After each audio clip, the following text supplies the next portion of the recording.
We're going to talk about the evolutionary mind this morning. It's the topic of our book that's just coming out at the moment. And it prepares the way for thinking about the change in consciousness at the millennium. Obviously, what happens at the millennium is something to do with our minds. It's not as if the laws of nature are all going to change at the year 2000. It's a mental event, a social event, a cultural event. And we're going to start this morning by talking about the evolutionary context for it. Our book, called The Evolutionary Mind, comes at a time when there's a tremendous amount of interest in evolutionary psychology.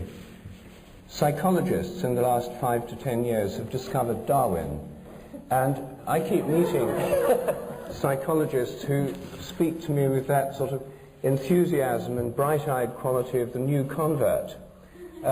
They've seen the light, they've discovered Darwin, and I wonder why, as a biologist, they haven't discovered Darwin a long time ago. Darwin, after all, opened up the field of evolutionary psychology with his book, The Expression of Emotions in Man and the Animals. And there was a lot of speculation at the end of the 19th century about the evolution of consciousness. However, academic psychology this century has got involved in behaviorism, rats in cages pushing levers, and now cognitive psychology, computer models of neural processes, none of which has left much space for evolutionary theorizing. So they've come rather late to this evolutionary speculation. There's been permission given to biologists to speculate about evolution of the mind in this way by the analysis of selfish genes. They feel if they're talking about selfish genes, it's somehow scientific, and it's given everyone permission. This kind of discussion is epitomized in Steven Pinker's recent book, How the Mind Works. And it's based on the idea that human behavior is determined by genes. There's a gene for everything, and they then work out in theoretical terms what these genes would lead us to expect, the selfish behavior of the genes. Unfortunately, their conclusions are not terribly surprising or deep. And at the end of a lecture he gave recently in London, which was met with considerable skepticism, somebody said, well, now just give us the most important clear idea you've been able to deduce from your selfish gene theory. And he said that after lengthy calculations, they'd found that because females have only 1 or 2 eggs at a time, which are a rare and precious resource that needs conserving, whereas males produce millions of sperm, they deduced, after a lot of working out, that women would tend to seek high-status males and want to stay with them, whereas men would tend to be promiscuous, to spread selfish genes more freely. And there was an air of disappointment in the lecture hall. And somebody was had to say, is that all? Anyway, the fact that this rather closed world of selfish gene speculation is going on has given other people within the scientific world permission to think more widely about evolution. Most evolutionary theories are purely speculative, since we don't really know what happened in the past. Many of them are just so stories, rather like Kipling's accounts of how the leopard got its spots and so on. But there have been, in this modern explosion of speculation about our evolutionary past, there are several rather interesting ideas that have come up, and I just wanted to bring up 2 or 3 of these this morning, because although there's no shortage of speculations about what happened in the human past in the books of Terence McKenna, there are several new ideas which might amplify these ideas about conscious evolution. The first ideas that I want to talk about are put forward in a book by Stephen Mithen, M-I-T-H-E-N, called The Prehistory of the Mind. He's a British archaeologist, but in this book he's brought together a wealth of evidence from the fossil record, from archaeology, from the study of primate behavior, and from the study of child psychology, to put together a very interesting discussion of what happened to human minds during the 3.5 million years of human evolution before recorded history began. The first upright walking hominids are now believed to have emerged in Africa over 3.5 million years ago, Australopithecus. These were upright walking, tool-using, they used simple stone tools, precursors of ourselves. Human history, 3.5 million years of it, went on before we have the records from the great civilizations. The domestication of animals, the agricultural revolution, occurred 10,000 years ago. The first civilizations about 5,000 years ago, maybe 7,000 years ago. Industrialization 200 or 300 years ago. But for the vast majority of human history, people were living in quite different way. And it seems to me a very reasonable supposition that a great deal of our psychology, a great deal of the working of our minds has been shaped by this enormously long period about which we know so little. What Mckenna points out is that these, although we don't know what they thought about and how they worked, for these early human beings, these early hominids, must have had several different kinds of intelligence. They must have had a social intelligence. They were social beings. They lived in social groups. And we know from studies of chimpanzees and other social primates that there are very subtle interactions within the group. There are dominance interactions, there are cooperative interactions. And to get it right requires a kind of intelligence about how other members of the group are going to react, what's appropriate behavior, and so on. All social animals must involve some kind of social intelligence. And we can reasonably assume that our ancestors, our hominid ancestors, had a social intelligence to enable them to live together and work together in social groups.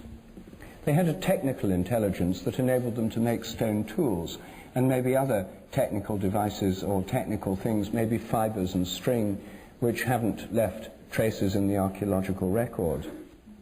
They must have had a natural historical intelligence, because if you're living as a hunter-gatherer, as they did, then unless you know what to hunt and how to hunt it, what the habits of the animals are that you're hunting, unless you know what to gather, where to gather it, what things are good to eat, what things are good as herbs, you don't get very far. And this requires an enormously detailed knowledge of natural history. It's not just human beings, chimpanzees have to have this, and many other creatures. So this must have been part of their mental makeup. And then at some stage they began to talk, and they must have had a linguistic intelligence. We don't know when language began. Some people put it 50,000 years ago, some people put it much longer ago. But really nobody knows. Language leaves no fossil traces. But something very strange happened. About 100,000 years ago, our ancestors achieved brain sizes roughly the same as ours today. So for 100,000 years, human beings have had brains of the current capacity.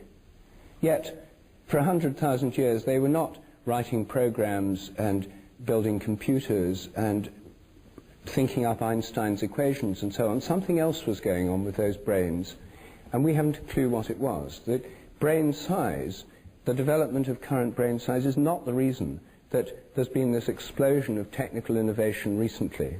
Brain size hasn't changed much for 100,000 years. And it wasn't until about 50,000 years ago that there was the beginnings of art, paintings in caves and that kind of thing. What happened? Why did art and civilization only begin tens of thousands of years after the brain had reached its present capacity? And what enabled these different kinds of intelligence to give rise to the agricultural revolution, modern humanity, and so on?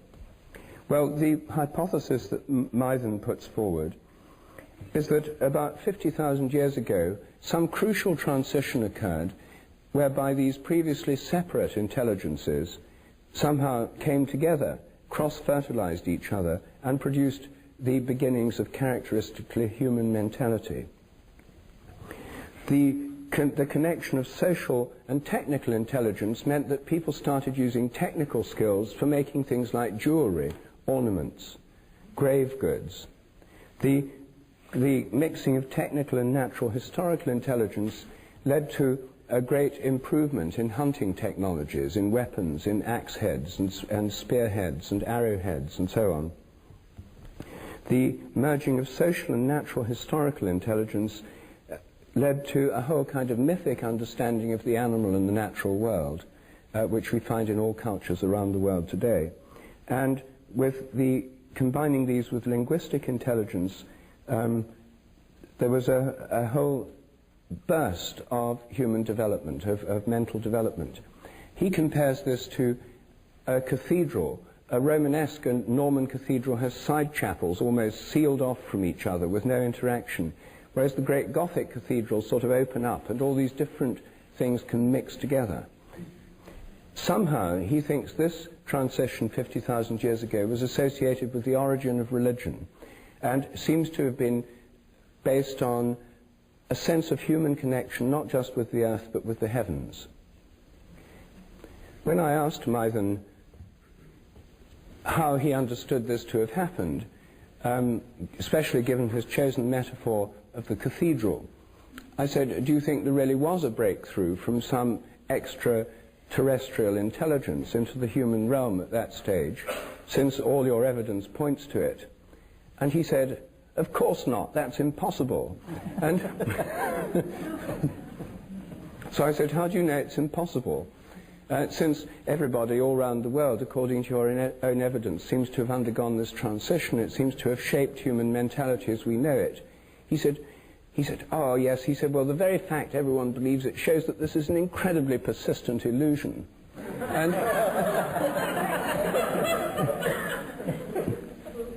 And I said, but how do you know it's an illusion? He said, because it's so persistent. And I said, surely you can have things that are true that are persistent too. He admitted in the end it was just a matter of opinion. But everything he said points towards some breakthrough to another realm of consciousness around 50,000 years ago, and something that happened with human groups all around the earth. And I think this is the first time I've seen a convincing building up of evidence from somebody who's coming from a very hard-nosed position that gives us some clue as to a major shift in consciousness that happened, and it involved some connection with a higher dimension. Now, some people will like to interpret that in terms of visits of spaceships, chariots of the gods, and so forth. I think that there are many other ways of thinking about it, and I can guess that Terence will be able to suggest at least one. Consider it done.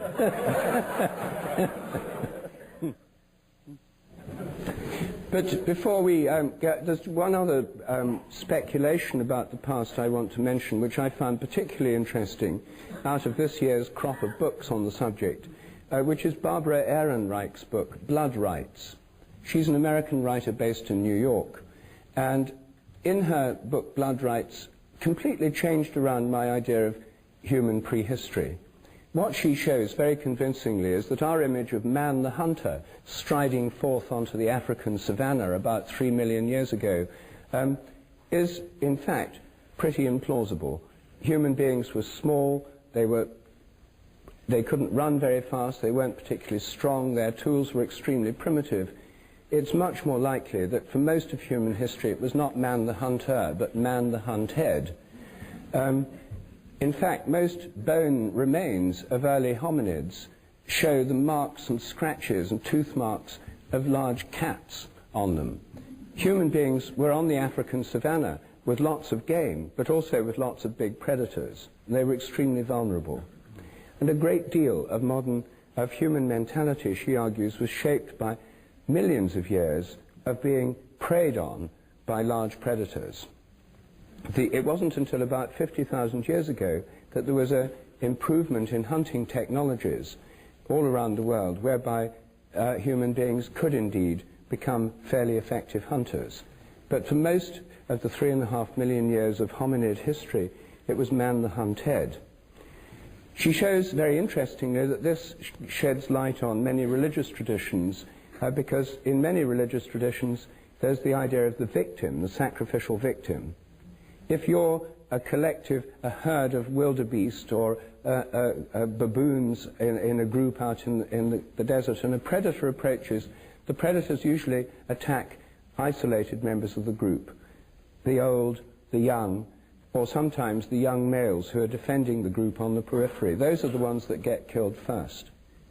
And when they've killed one of them, they start eating it, and very often the rest of the group then relax, and they often stand around and watch the predator eating the prey, because once they've got one victim, they're not hungry anymore, they're not interested in the rest. So one dies for the sake of the rest. This is a simple fact of predation. And she shows that this pattern, the idea of a sacrificial victim that dies for the sake of the rest, is deeply embedded in our consciousness as an archetypal pattern based in this biological fact of predation and the fact that we were preyed upon. She also shows that most of the early visions of gods and goddesses were in the form of carnivores. Even Jehovah is a carnivore. The story of Cain and Abel, where Cain is a farmer and offers the fruit of the earth to God as a sacrifice, and Abel is a herder and offers a sheep. God prefers the sacrifice of Abel. He prefers meat to vegetarian diet, and that's why Cain kills Abel. He's jealous. And so this carnivorous quality of the gods is associated with images of the gods in association with predatory animals. She then goes on to show that whole nations identify with predators as a kind of justification for war-making, where the whole nation becomes like a predator. The symbol of England and many other countries is the lion, of America, of the United States, the eagle, and so on. All around the world you find these predatory animals as national emblems. Well, I think her insights are particularly interesting, and because of this long history, it shows so much of our mythology, religious structure, and fears are related to this long period of being preyed on. She shows the fantasies, the nightmares of young children in modern cities like New York until they're about 5 years old, and not about child molesters and realistic fears, or at least the fears their parents have. They're about being eaten by monsters and wild animals. This is what most children's nightmares are about. And this would go back to a long period of history. So here we have two ideas, Maiven's ideas and Barbara Ehrenreich's ideas about early human history, which would give memories. I would think of them as memories in the collective memory through morphic resonance. Jung would call them collective archetypes in the collective unconscious. Things which are built into our past, our memory, that have shaped the way our minds are today, of which we're largely unaware, because our normal study of history begins with the civilizations of the Near East, with Egypt, with Greece, Rome, and so forth, and leaves out the previous 3.5 million years of human history, which have really done so much to shape our evolutionary nature, and therefore condition the way we respond to each other today and in the future.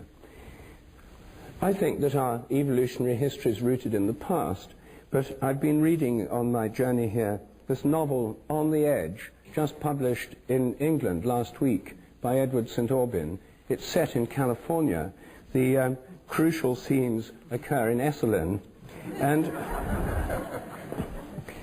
And here's a conversation going on in the hot tubs on page 130. According to Terence McKenna, said Flavia, who happens to be a genius instead of an arrogant British jerk,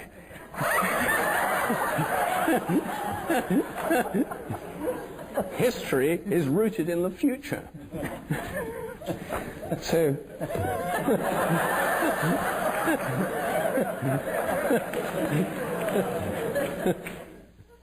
can I jump in? Well, first of all, let's just assume that I've responded to this with the usual rap about diet, mushrooms, so forth and so on, that if you know anything about my work, you have heard ad nauseum, ad infinitum. So just go past that and say, and remind you, Rup and I have not really had a good conversation for 20 months, but I guess arranging ourselves according to the demands of the morphogenetic field, we're sort of thinking along the same creodes.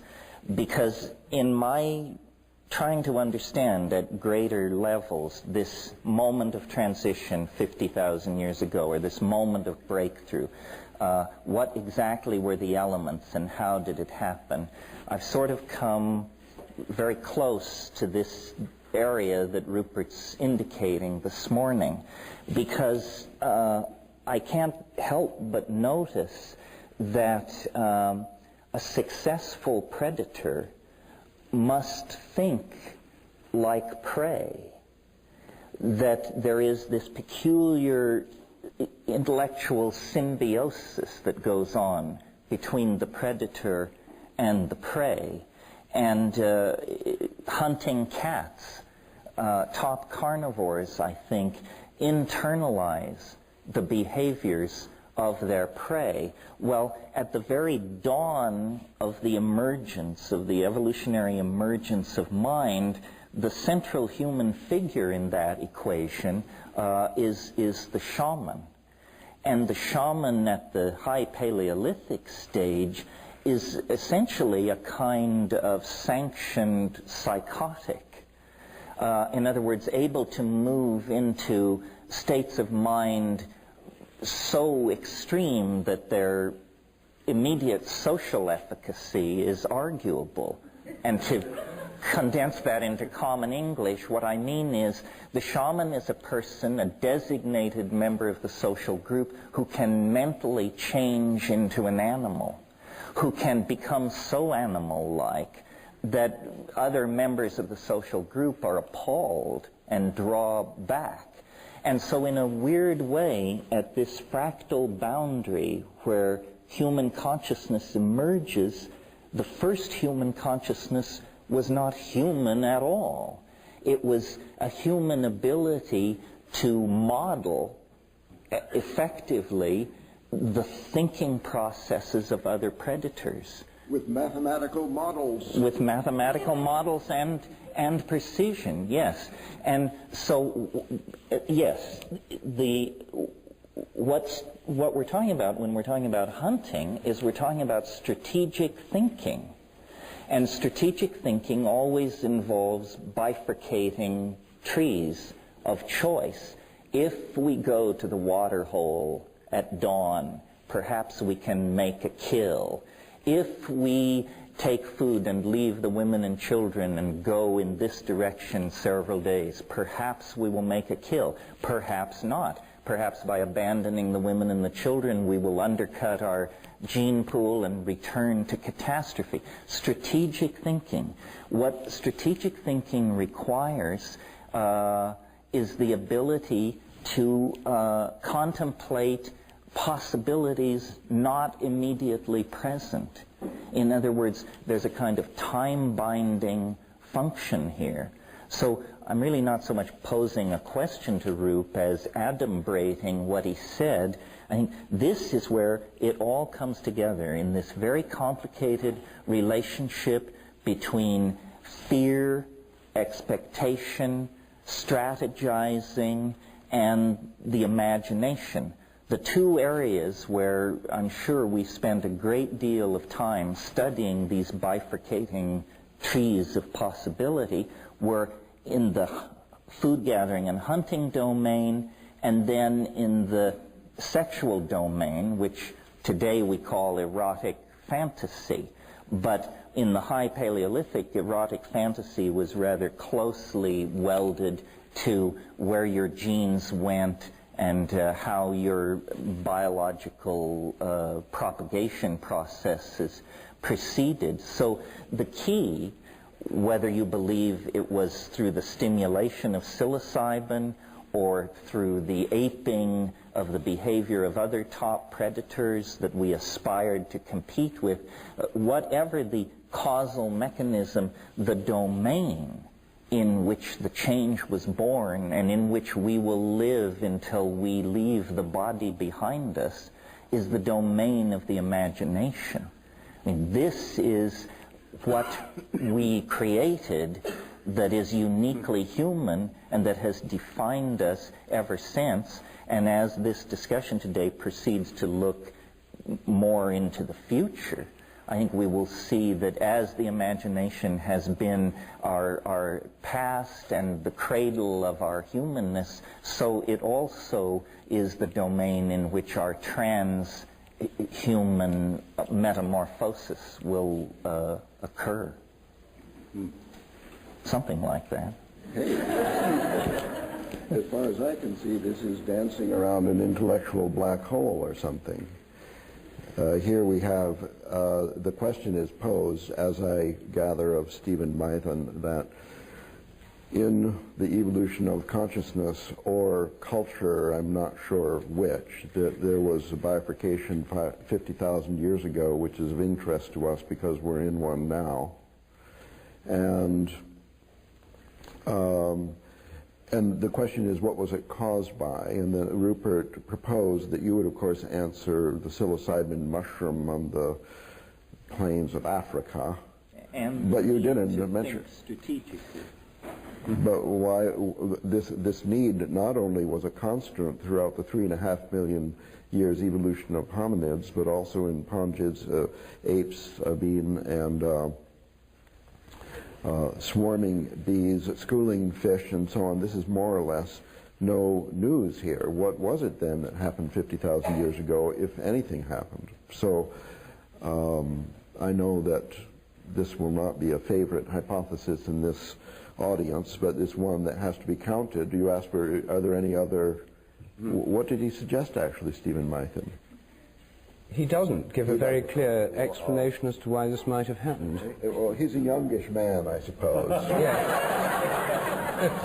Who probably has not read the great books of his predecessors, such as, let's say, for example, Alexander Marshak, who led a great group of, combined group of two species, neurophysiologists and archaeologists, in the distant past, to propose that miracle that occurred, like the beginning of Cro-Magnon 50,000 years ago, had to do with a structural change in neurophysiology. This presents the view, if you want to look at it that way, God as a brain surgeon, also known as the hole in the head, where the connection between the hemispheres was improved in the corpus callosum, and this physiological evolution provided a evolutionary advantage in hunting and so on. And as an evolution theorist, you would have to say, well, if there was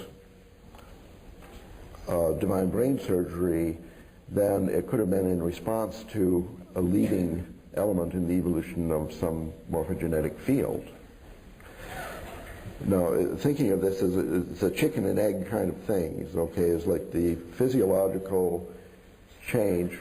There was a physiological change, was there not? Didn't Stephen Mythen mention that? Well, you can't from skulls. All you've got. Oh, you is can. skulls. No, you can. That's the whole point, that these skulls have been examined microscopically by Alexander Marshak, and the changes in the skull, morphological changes, sharply divide that particular event. Including the enlargement of the frontal lobes, which was considered, because of Broca's brain, to be the physiological foundation for the development of speech. Whereas we would say, probably, I'm guessing we would agree that the enlarged brain, Broca's brain evolved because as we had already started speaking and had the need for more vocabulary, the things favored the larger vocabulary in terms of hunting, gathering, escaping large carnivores, and so on.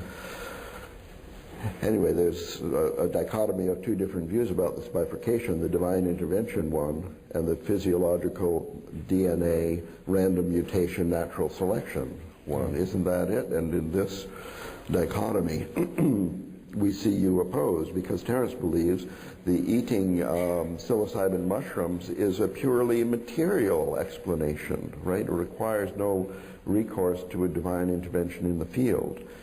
Angels, dreams, you use the word imagination. But he's not suggesting a literal divine intervention. He's just speaking metaphorically. Well, Mythen might be. Mythen's speaking metaphorically. I think I'm speaking literally.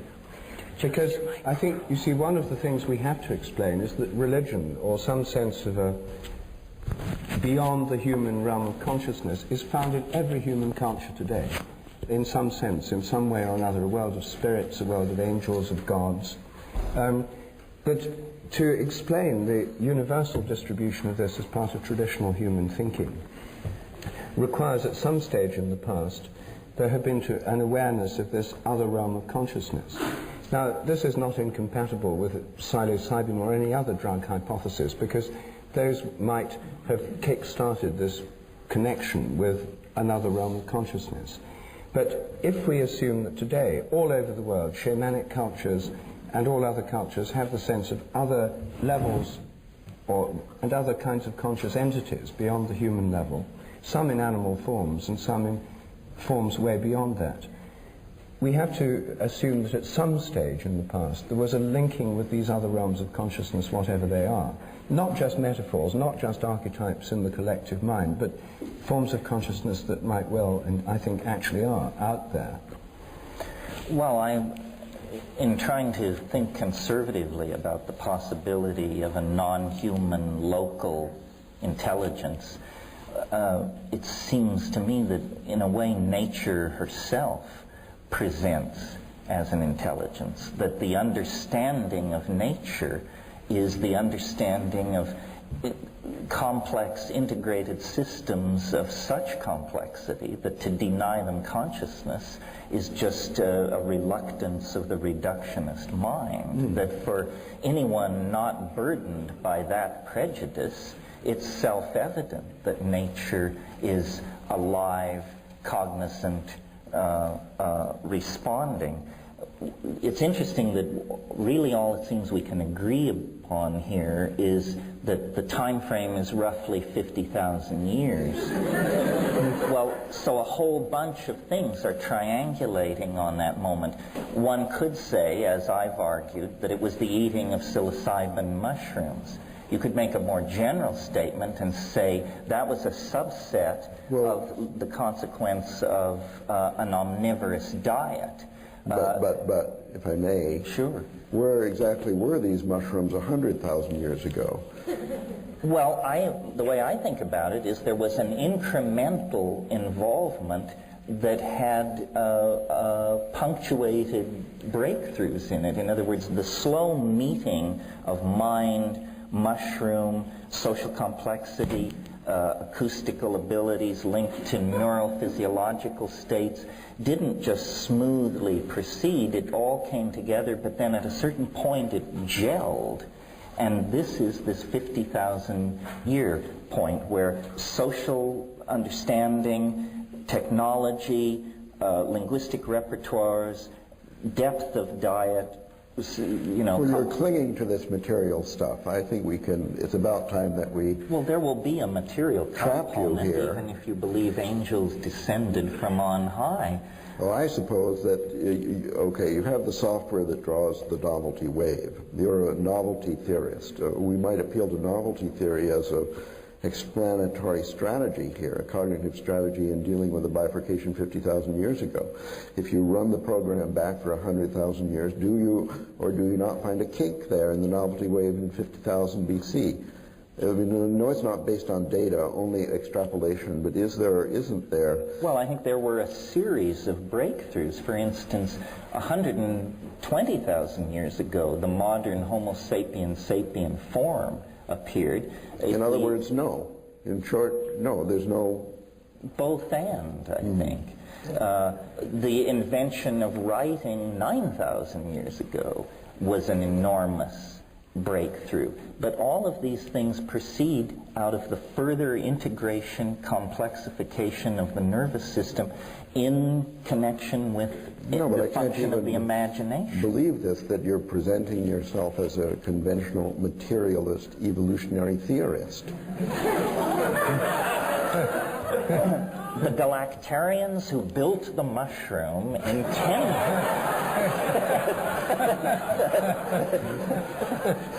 This is your pal, your favorite Well, you see, with author. the mushroom theory, you can always just say they encountered the mushroom and then it proceeded from there. But you can go one step back and say, who placed the mushroom in their path? I'll give you a hand there. I'll give you a hand there. And that was the preceding civilization of Lemurians who... What's wrong with Lemurians? they died out at that point because they had poisoned the environment with toxic chemicals and created global climate warming, which resulted in a drying of the desert, the Sahara Desert, from which sprung forth a bloom of psychedelic mushrooms that had been hiding under the surface previously because it was too wet. That's why. The loud hum I hear is William of Ockham spinning in his grave. I see. You think that DNA and the expression of genes is a simpler explanation than a divine intervention at the level of the novelty wave. I think that the DNA is divine. Ah. But William escape from his trap. Ruth, what you as a middleman should... I think, you see, I can't quite get your position because the new hard-nosed skeptic that you're revealing to us here and in other places, you see, it doesn't seem to fit too well with Terence McKenna on non-human entities, machine elves, etc. I mean, the idea of other kinds of consciousness, other forms of entity that are not just inside our brains and appearing in relation to deranged states of mind, pharmacologically induced. The idea that they're out there seems to me an essential part of most of what I've heard you say over many years. Well, I'm sort of getting into what I intend to say later, but I think the key thing is not to concentrate on materialist versus non-materialist explanations, but to realize that the new vision of nature is not as matter or energy, but as information. And information is expressed in the DNA, it's expressed epigenetically in culture. What's happening is that information was running itself on a primate platform, but evolving according to its own agenda. In a sense, we have a symbiotic relationship to a non-material being, which we call language. And we think it's ours, and we think we control it. This isn't what's happening. It's running itself. It's time-sharing a primate nervous system and evolving toward its own conclusions. Now I've just shot my talk. And it's so early in the morning. Yes, well, this is this damn drug I'm drinking. It makes you give it all away too soon. But I think, I mean, the discussion so far has been remarkably earthbound.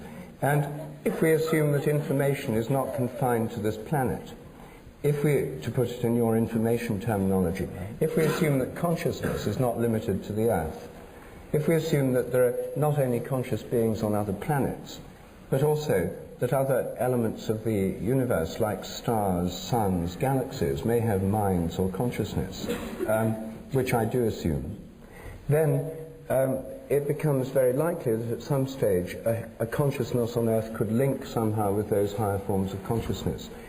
Who knows how? Maybe by something like interplanetary telepathy, something of that kind. So if there's some link of human consciousness with other forms of consciousness in the universe, then when that contact was established, there would be a big transition. That it could have been propelled or kicked off by drugs, it could have be kicked off by some mutation that led to more nervous interconnections. But when it happens, this connection with other forms of consciousness would transform human nature. Yes. And it would fit with the facts, because there's a belief in this. You see, now we're off the planet at last. Can I remind you, Terence, of a quotation from the front pages of your first book, speculating that mushroom spores are intergalactic travelers, that they have a hard case impervious to ultraviolet rays that enables them to float on the galactic wind from planetary system to planetary system, bringing us, as Rupert suggests, linguistic communications from other life forms, including immaterial life forms that they've been in conversation with in the past. I think that this is an approximate summary of your preface. But notice how materialist and space and time-bound that hypothesis is. I could agree with everything Rupert said. I think now our intellectual toolkit has been enriched by the virtual confirmation of the idea that there is a Bell-type non-local aspect to the universe. So I do think we're in contact with all intelligence in the universe through the Bell non-local connection, but that means that it has no historicity, this connection. It has always been there, complete and entire. So why there is a sense of progressing toward it or it erupting through into normal earthbound affairs is not because someone in the Andromeda galaxy makes a decision, now we will reveal ourselves to the Earthlings. It's that the antenna system and the nervous system of the Earthlings evolved through a point where suddenly this became self-evident. Well, now we're coming to the question for the first time in the enlarged context in which we have not only all space but all time informing us. And here I may remind you of Father Bede's letter, which is quoted in the last chapter of our new book, where he challenges us to consider the mystical element, which he describes as more or less in the language of David Bohm's implicate order, that all time and all space is somehow exists as a interconnected ball of intelligence which is informed. Let's just assume such a thing. Nevertheless, the science of our colleagues is more or less a true story of evolution, that there was a change, that language did come upon us in a certain moment, that before that moment we didn't speak, afterwards we did, and so the question arises, and I think this is, in my interpretation, the question we started with here. How could it be that with or without a divine intervention that there is this more or less linear progress in human intelligence, culture, capability, tool using, and exponential population growth that is correlated without any causal implication with the descent of the novelty wave? Why do we have this peculiar artifact? This is an observational fact that there is this increase in complexity in civilization apparently looking for a spectacular transformation which we are associating with the word millennium now. What's going on? Well, novelty theory would just say the universe is a complexity-conserving engine. Whatever complexity it achieves by any means, it makes that the platform for a further thrust into deeper complexity. If you don't like novelty theory... Because the morphogenetic field never forgets. It forgets a little, but it never... It can be set back, but it can never be set back to zero, and it always... Once it gets out of the ditch, it heads back in the same direction. It has a vector field preference. And then you mentioned David Bohm. His idea of emergent properties seems to achieve the same end without a telos of novelty theory. He simply says when you complexify a system, new properties will emerge suddenly and unexpectedly that couldn't have been predicted. If you put emergence theory with novelty theory, you see that the universe could not but proceed along the line of complexification of morphogenetic expression, density of connectivity, and all the things that retard entropy and give rise to, in fact, the complex, non-entropic, ordered, apparently teleologically informed cosmos that we're in. Well, now we see then that what you've described is... laugh? It was one of those verbs, was a bit extraordinary. Okay. That there is then revealed a kind of evolutionary theory as a cosmological hypothesis. This is a theological position, basically, that there is a timeless implicate order, and there is life on planet Earth and in the rest of the universe which evolves according to this theoretical rule by an increase of complexity. When something is revealed, there's a development. It's not forgotten. It builds upon that.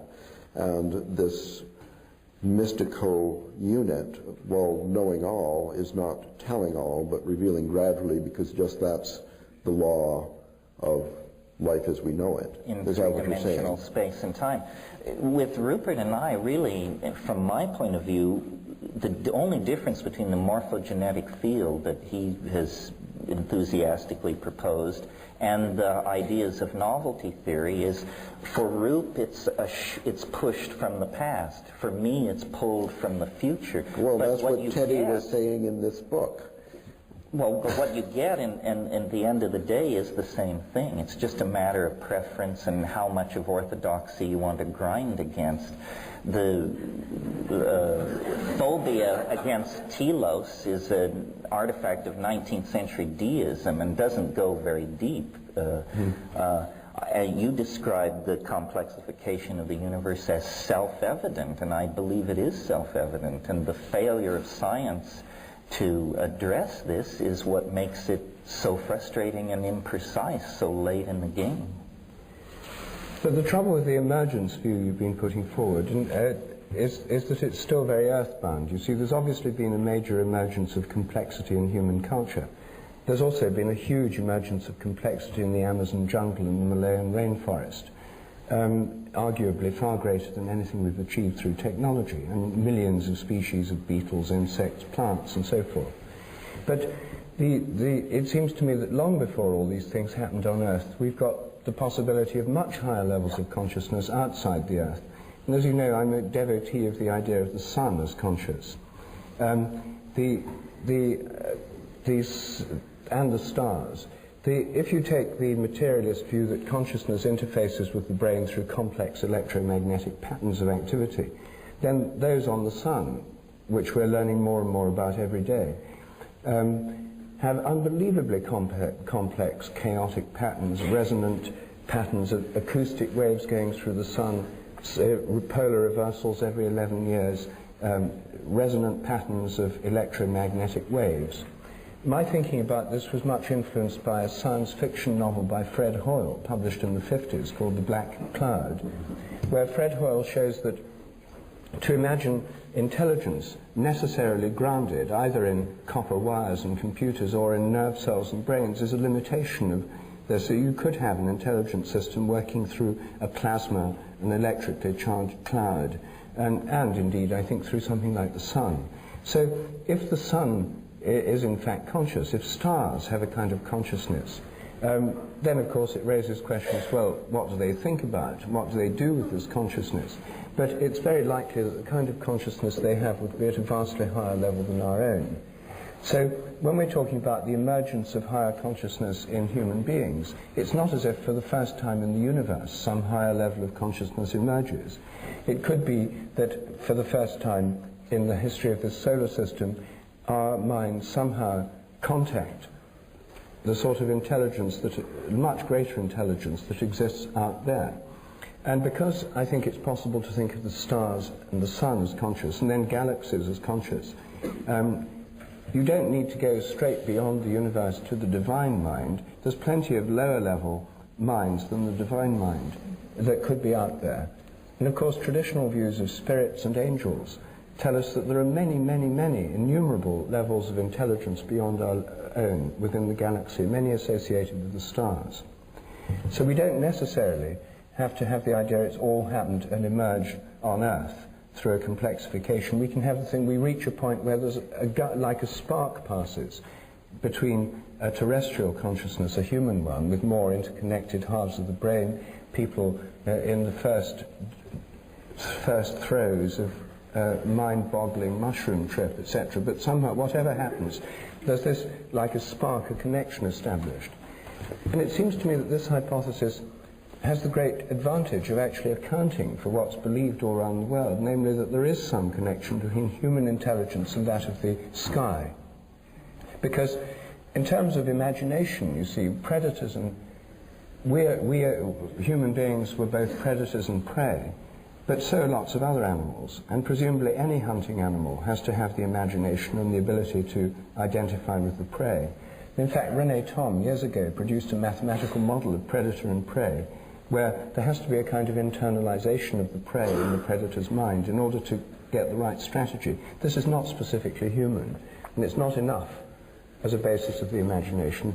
I think this connection with realms beyond the human would give such an enlarged scope for imagination that to take literally what so many people around the world say in their myths seems to me the simplest hypothesis. Well, I'm more friendly to this idea of non-biologically based forms of consciousness than I was the last time we talked, because of this fact I mentioned, that I now think wherever there is a sufficiently complex informational environment, the functions of life, self-replication, etc., mutation, adaptation, can go on. But obviously most of the intelligence in the universe would be utterly incomprehensible to us because it is so different.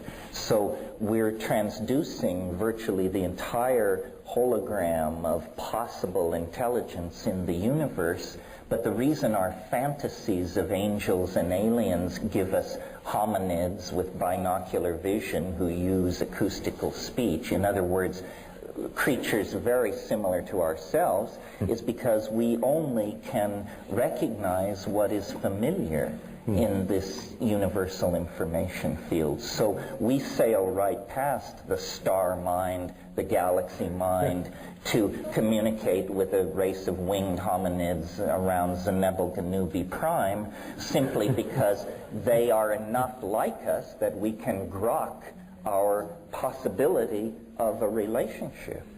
It seems to me that this is just very begging the question in a traditional and cheap fashion. Because, oh, good, Ralph. I mean, I'm all in favor of celestial intelligence, and in fact, I could even entertain a conversation with a Pleiadian. I don't mind. But the question, I mean, we started with the problem of evolution. The evolutionary mind is, in fact, the title of our book, and the question of the evolution, the progress, or even the origin of all these things is our ultimate question.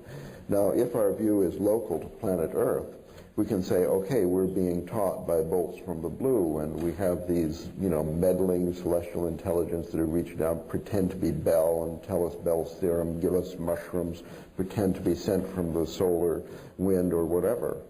But where do they come from? The evolutionary problem, then, is just transferred onto another, more remote place. Now, as I understand, Rupert's idea of the morphogenetic field is that these other places are also in evolution, and the whole system is in coevolution, and that is an attempt, I think, one of the first ones in the history of intelligent discourse on this subject. The first attempt to get rid of the hypothesis of timeless truth. But if you get rid of that hypothesis, you have a whole bunch of weird problems, such as then you have to talk about the speed of propagation of novelty or morphogenetic fields, and then you're slammed to the wall because you have to either come up with a number which you fit into a mathematical architecture, or you say that it's instantaneous, which returns you to this holistic, more metaphysical thing. If you don't believe that it's coming from the Bell space, then you have a whole bunch of these kinds of problems which I think intuitively make it too complicated. Let it be instantaneous. I mean, I think the whole question of time is, in fact, behind this problem, that we have this idea about time, and then we're trying to talk about a timeless. So one way to eliminate this cognitive dissonance is to say, okay, there is no timeless, it's all in coevolution, and we're a little bit behind the evolution of the Pleiadians, and then, well, where does that come from? We're stuck with the problem. So I think, you're talking of the attractor at the end of time is more or less the beyond time is the intelligence that it informs, that nourishes the accumulation of complexity as we go along, apparently in time. Well, I think the attractor is complete in and of itself in another dimension. The process of history and biological evolution is the growing complex enough to grow toward the thing and understand it. So is our process of growth then nourished or not nourished by some flow of something that comes from this attractor at the end of time in another dimension? It contributes the trajectory of our approach. It defines the domain in which we are moving toward it. We couldn't even talk this without chaos theory. No, right? Chaos theory stands behind this very powerfully. Well, I don't know, Ralph, people have been talking about this for a long time before chaos theory came along. But in such a muddled fashion. Compared with the sublime clarity of our present conclusion. Precisely.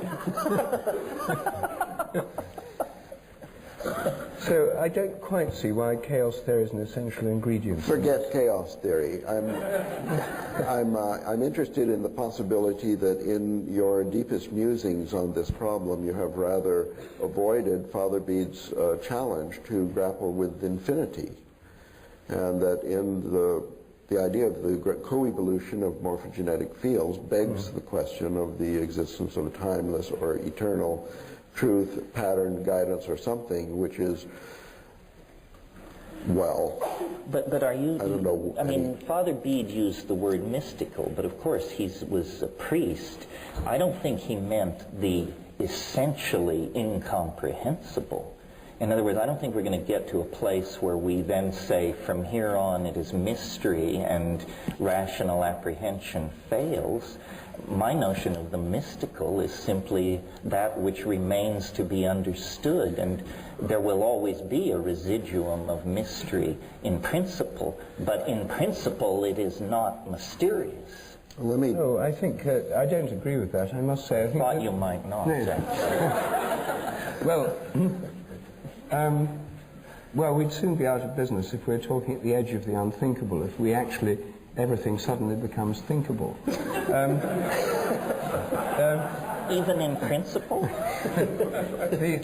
I think that, given the nature of a human mind, evolved to deal with large predators, hunting on African plains, gathering herbs, etc., dealing with social problems, human relationships, etc. The idea that this evolution has equipped us with minds and language and cognitive abilities that enable us to comprehend the entire universe, where it's come from, where it's going, what minds and mind may lie beyond what we see. The idea that this very small part of the evolutionary system, with all the limitations inherent in it, could comprehend the whole, seems to me a rather improbable supposition. And I think that the point about mysticism, or what the Greek church calls apophatic, that is that the ultimate, in the end, does lie beyond what we can think. Our thinking can only take us so far. And this isn't just because we haven't got enough professors of mathematics yet, and it's only a matter of bigger computers and so forth, that there are grave limits on how far a very limited and evolutionary bound conceptual apparatus can take us. We'd never be able to embrace, as you yourself pointed out, the kind of mentality of the sun or a galaxy, because its concerns are so much greater and more remote than our own, let alone the universe as a whole. But in principle, some other form of organization could. In other words, these things are not sealed from understanding in principle. They are simply difficult for primate-based minds running limited software at low hertz rate to accommodate. But yes, but I mean, if presumably the solar mind, if there is one, could have a pretty good intuitive understanding of the minds of other suns. I mean, if the sun has a mind, part of its activity, I think, would be concerned with the solar system. It would be like the brain of the solar system. But part of its activity would be concerned with its peer group, namely other stars. And then part of their activity would be related to the mind or purpose or telos of the entire galaxy. And those kinds of concerns, you know, the kind of relationship problems that our sun may be having with other suns, or double star systems like that of Sirius, the kind of relationship problem. Those are rather beyond the scope of human psychotherapy, or indeed human thought.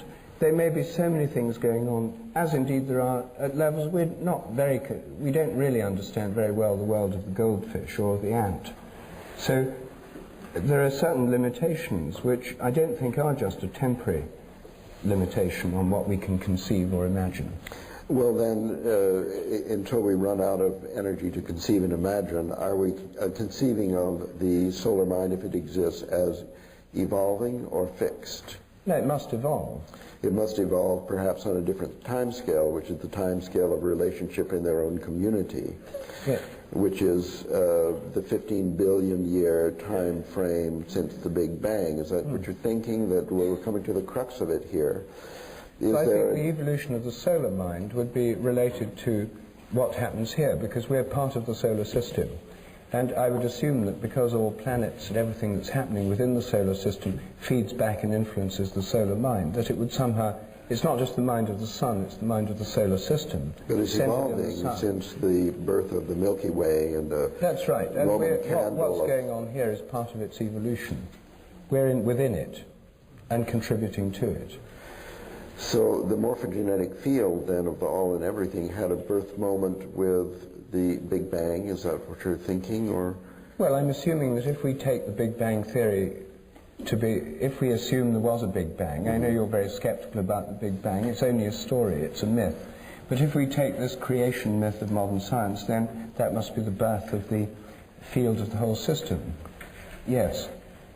And modern physics in the unified field theory, superstring theory, tries to explain how you start with a unified 10-dimensional field that then evolves the other fields of nature within it. So that's standard physics. I mean, that's not part of my particular view of things. No, but the consciousness of this all and everything, I mean, the solar minds contribute to the consciousness of the Milky Way, which is one galaxy, which then has the psychotherapist in its relationship with the nearby galaxy. Yes, in the galactic cluster. And actually there's a synchrony of thought due to the fact that Bell's theorem connects them from the Big Bang and so on. But isn't all you're saying is that the universe is a modular hierarchy from atom through cells, societies? I'm challenging you to answer where the morphogenesis comes from that leads to a complexity and things like the birth of life, if it's simply the co-evolution of a physical system since the Big Bang. Novelty theory has answered this question. It comes to from the satisfaction of your mind and all smaller. Well, at least to the satisfaction of someone. But it doesn't explain either the origin of the novelty wave itself, nor does it, you see, there are many models, of course, of cosmic evolution. And one of them is that because you have the cosmic expansion, that for some reason the primal explosion, Big Bang, throws everything apart, so it's all moving apart. That means things cool down. As they cool down, more form and order can appear, and it literally makes more space for things to happen in. That the arrow of time, the arrow of evolutionary time, and the driving engine of evolution is the cosmic expansion, which means nothing can ever be stable, can ever stay the same, because the whole cosmos is unstable. It's always expanding and cooling. And given that, through all sorts of phase transitions, as you cool a plasma down, as atoms appear, and then as gases condense to liquids and liquids to solids, the cooling process involves the appearance of more order, more form, when there was less before. There was very little the moment of the Big Bang. So the cooling and expansion more or less force the appearance of more structure, pattern, order. And you could say that that gives scope for creativity all the time. There's always the scope for new things to happen. And it's a long-standing debate among evolutionary theorists as to whether this is following a pre-established plan or being drawn towards an already existing future goal, or following a pre-existing set of laws or rules like the novelty wave, or whether it's all being made up as it goes along. And I'm much influenced in my thinking by Bergson, the Henri Bergson. In his book Creative Evolution, He very strongly defends the idea it's all being made up as it goes along. That doesn't mean to say that around the evolutionary process are not minds and imagination, but it makes the creative process of evolution more interesting rather than less, because it's not decided what's going to happen next. There are imaginations of many levels, including human imaginations, at work here, looking at alternative possibilities. New things happen, and then what happens next depends on what's happened already, and the new possibilities of imagination that open up, but without the goal being fixed in advance. No, I have no problem with that. I don't see how, for instance, someone could hypothesize that all the laws came into existence simultaneous with the Big Bang. For example, did the laws of gene segregation come into being a billion years before biology existed anywhere in the universe? That seems naive and preposterous. Whitehead had this idea of what he called the aboriginal God. What we call natural laws are simply habits of a very ingrained sort, and habits can change, and in more dynamic regimes, a mind, a society, habits can change overnight.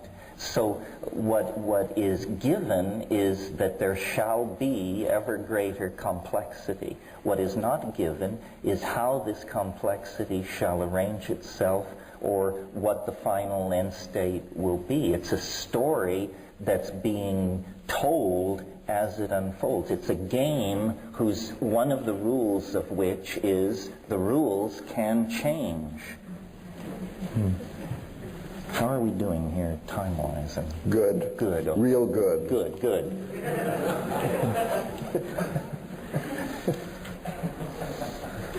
Well, we're getting nowhere. In other words, this is the problem. There's the watch in the desert. It's ticking by itself, or God put it there, we don't know. The question posed at the beginning, we actually haven't progressed at all in settling, although it looks like there's a kind of convergence in that. Is this right? Everybody's sort of given way. We've actually made some progress. But I always have that feeling.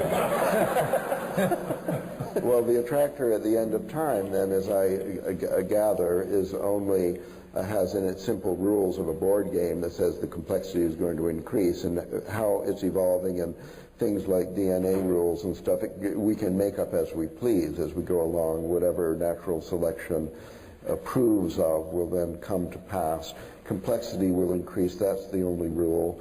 And so, in fact, you agree that time is slowing down. Well, time is slowing down as the events potentially contained within any given moment exponentially expand. In other words, we're sort of in a situation of a spaceship falling into a black hole. From the point of view of a distant observer, the spaceship falls into the black hole, there's a flash of hard radiation, and the story is over. From the point of view of the people on the spaceship, the relativistic stretching of the timeline means you fall forever, and you never reach the conclusion. So, in fact, the consummation of the universe may be only 14 years away, but there may be enough time between now and then to reiterate the life of this universe a trillion to the trillionth times. Time is not a tyranny. It's a relativistic medium subject to all kinds of plasticity. There are many ways out of any assumed corner we paint ourselves into.